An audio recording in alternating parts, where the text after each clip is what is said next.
Attention, livre de réflexion. Livre dédié à Dodi. Titre du livre numéro 15. L'inconscient, nouvelle approche. Partie numéro 1. Auteur Ammar Belmostefawi. 4e de couverture. Être inconscient, est-ce que cela vous gêne ?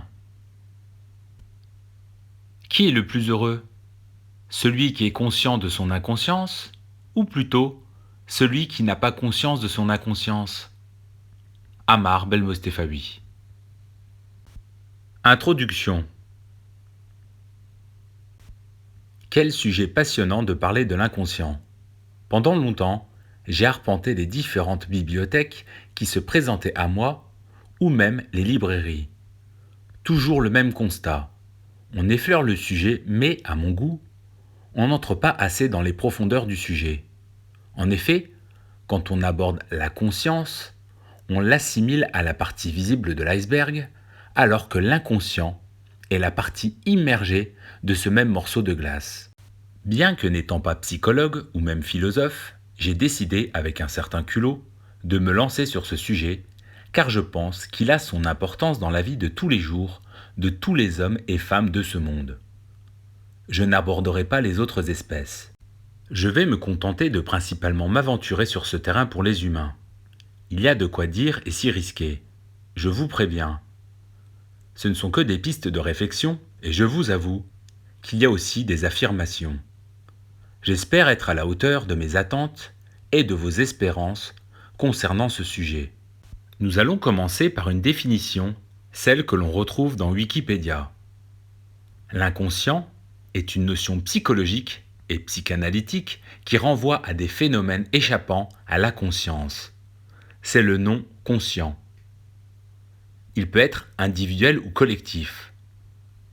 Attachons-nous ici à l'individu. Ce qui constitue en partie une personne est sa génétique, son éducation et ses expériences.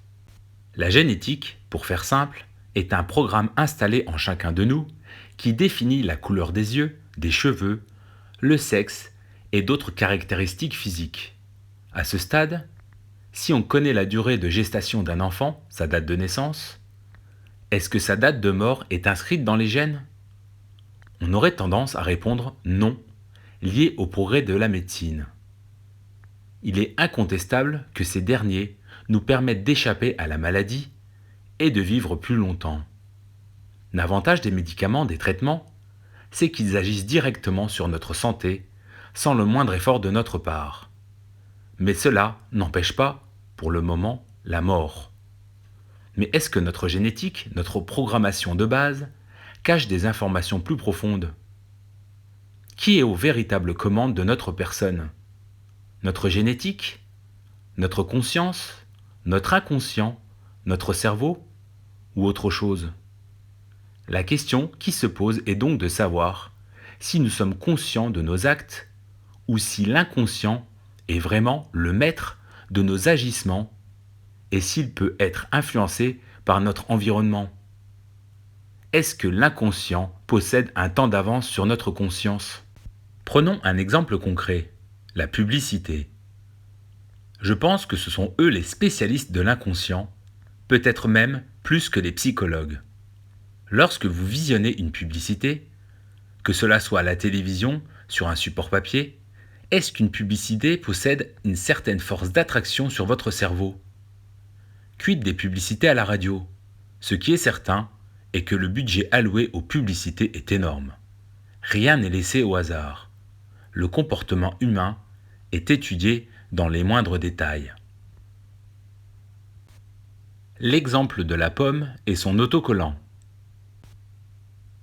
Une fois un jeudi midi, sur le véhicule d'une de mes collègues, j'ai collé bien en évidence un autocollant rose fluo en plein milieu de la vitre gauche côté conducteur.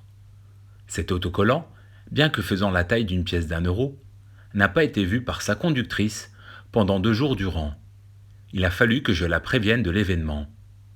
J'ai réalisé la même expérience le lundi en apposant l'autocollant sur le pare-brise côté conducteur dans le champ de vision de conduite de la personne. Elle n'a toujours pas vu l'autocollant. J'ai dû lui signaler. Morale de cet exemple, on ne voit que ce que l'on veut voir, ou du moins, on pense être à l'affût de tout, mais certains événements, détails, peuvent nous échapper. Pourquoi ? Parce que nous ne visualisons pas tout. Notre cerveau fait un tri de ce qu'il intègre ou pas, un peu comme notre propre nez que notre propre cerveau empêche de voir quand nous regardons devant nous. J'ai appelé ma collègue le lundi. J'ai laissé passer le week-end. Je n'ai plus parlé de ce moment. Avait-elle acheté des pommes ou quelque chose qui s'apparentait à la couleur de l'autocollant que j'avais apposé sur la vitre de sa voiture ? Réponse : non. Peut-on parler de manipulation ? Les publicitaires agissent-ils de la même sorte ? Par contre, invitée pour le café, quand je l'ai revue, elle portait un haut rose. Est-ce une coïncidence ? Les trans. Quand j'emploie le terme trans, je désigne des personnes dans un état second. Un exemple simple.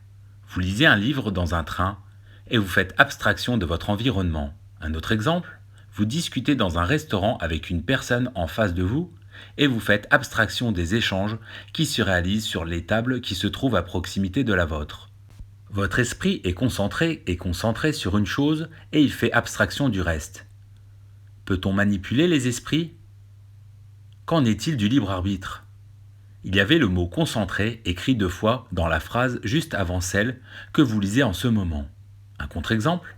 Vous écoutez les paroles d'une musique et votre esprit se met à divaguer en pensant à autre chose ou un événement passé lié à son écoute. Un autre phénomène. Plus vous roulez vite, en voiture ou en moto, moins votre attention est portée sur l'extérieur de votre champ de vision. Plus vous roulez vite, plus ce dernier se rétrécit. Vous comprendrez pourquoi les radars fixes sont installés hors du champ de vision. Vous est-il arrivé de partir de chez vous et de revenir sur vos pas, car vous ne savez plus si vous avez bien fermé la porte de votre logement ? Probablement oui. Cela voudrait dire que votre esprit est ailleurs, que vous êtes déjà concentré sur une autre tâche ? Qui commande dans ce genre de situation ? Idem quand vous conduisez, mais votre esprit est concentré sur votre soirée passée avec votre copine, des amis ou votre écoute active d'une radio. Vous êtes arrivé à bon port sans même vous en rendre compte. Encore une fois, nous n'avons pas conscience de toutes nos actions. Il en va de même pour le fonctionnement de notre corps. Nous sommes comme sous pilote automatique quand nous sommes soumis à des habitudes. Le seul organe sur lequel nous pourrions agir directement est le cœur, car courir par exemple va le faire battre plus vite. Pour le coup, sur ce sujet, je sais de quoi je parle. Ceux qui me connaissent comprendront.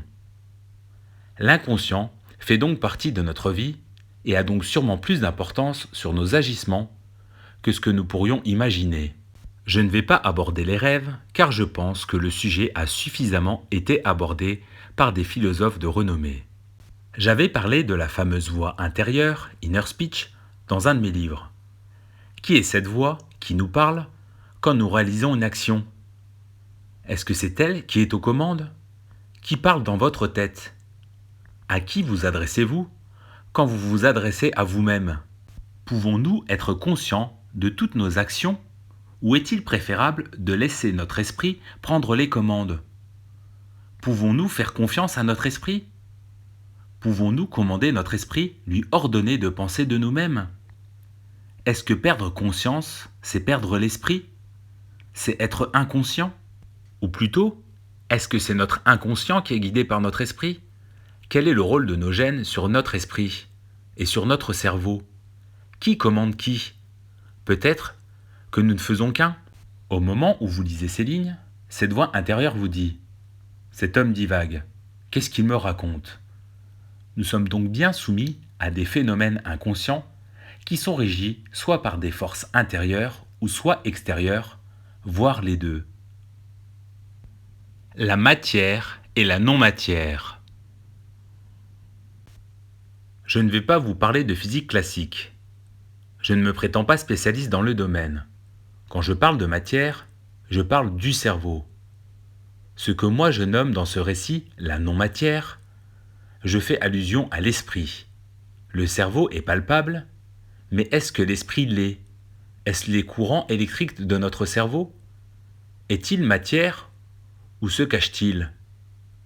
Meurt-il avec notre corps, sachant qu'il n'est pas palpable? On se rapproche de la métaphysique pour le coup. Si on vous dit de penser à quelque chose, votre cerveau va se mettre en action. Il va y avoir une certaine activité cérébrale. Est-ce que cela veut pour autant dire que notre esprit se situe dans notre cerveau? Qu'est-ce qui active les zones de notre cerveau? Les personnes atteintes de la folie sont considérées comme ayant des comportements dits inconscients. Mais nous aussi, nous avons pu voir à travers ce récit que nous avons également des comportements inconscients. Il existerait donc différents degrés d'inconscience. Est-ce qu'un malade est conscient de son inconscience ou moins conscient de son inconscience? A-t-il perdu son esprit? A-t-il encore toute sa tête? Les traitements chimiques, médicamenteux, peuvent faire leur effet. Mais il y a des réactions électriques dans notre cerveau. J'avais promis de ne pas parler de physique, mais il faut croire que notre cerveau est plus complexe que cela. Il cumule des phénomènes chimiques et physiques. Il serait donc le siège de nos pensées et de nos rêves. Mais qui est assis sur le siège de la pensée? Qui dirige? Que se passe-t-il après la mort physique? Notre cerveau est atteint, mais est-ce que notre esprit perdure? Est-il dans une autre dimension? Est-ce que votre esprit est dans une autre dimension, c'est-à-dire que vous ne le voyez pas, mais lui, il vous voit? J'aime donner cet exemple. Est-ce que votre esprit vous voit comme vous voyez un film sur un écran plat avec des acteurs qui ne vous voient pas? Existe-t-il d'autres dimensions qui ne nous sont pas accessibles de manière consciente et même inconsciente?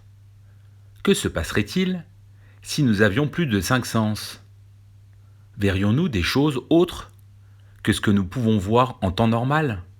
Je vous rassure, je ne pense pas être dans un état second quand j'écris ces lignes. En fait, je n'en sais rien. Pour ne rien vous cacher, je n'en suis pas sûr. Ce n'est pas parce que nous avons 2 yeux que nous voyons tout. Un exemple concret. L'infiniment petit et l'infiniment grand. Il nous faut utiliser des instruments dotés de loupes pour pouvoir avoir accès à ce monde caché, le petit comme le grand, au risque de louper beaucoup de choses. Il en va de même pour le génome. Oui, nous sommes codés.